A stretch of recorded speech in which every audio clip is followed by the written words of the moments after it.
هذه الشيلة إهداء للعروسة مجد من خواتها. أقبلت عروسنا والشك زايل بالبخور وبالعطور وبالتهاني، جاتهم مجد تبختر وتمايل، كل خطوة في شموخ وفي تفاني.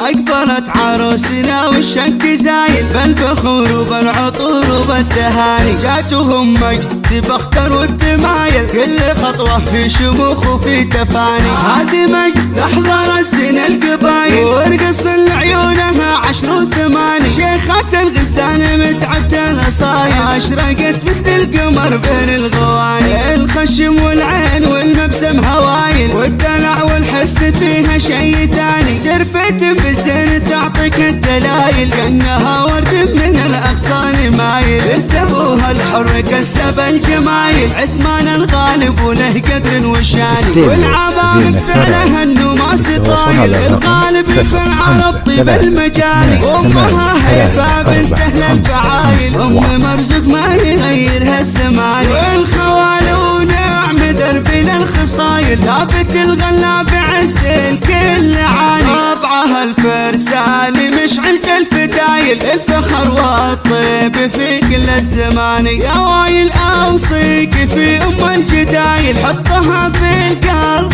من بين المحاني، مجدي اللي زينها ما له مثالي، العروس اللي لها قدر ومكاني. أقبلت عروسنا والشك زايل بالبخور وبالعطور وبالتهاني، جاتهم مجد تبختر والتمايل، كل خطوة في شموخ وفي تفاني. هذه مجد أحضرت زين القبايل ورقص لعيونها 10 و8، شيخة الغزلان متعبة الأصايل، أشرقت مثل القمر بين الغواني، الخشم والعين والمبسم هوايل، والدلع والحسن فيها شي ثاني، ترفت بالزين تعطيك الدلايل، كأنها ورد من الأغصان مايل، انت ابوها الحر كسب الجمايل، عثمان الغالب وله قدر وشاني، والعباب بفعلها النماس طايل، الغالب فرع ربطي بالمجالي، امها هيفا بنت اهل الفعايل، ام مرزق ما يغيرها الزمان، والخوال ونعم دربنا الخصايل، ثابت الغلاب عز الكل عاني، طبعها الفرساني مشعلة الفتايل، الفخر والطيب في كل الزمان، يا وايل اوصيك في ام الجدايل، حطها في القلب من بين المحاني، مجدي اللي زينها ما له مثالي، العروس اللي لها قدر ومكاني، العروس اللي لها قدر ومكاني.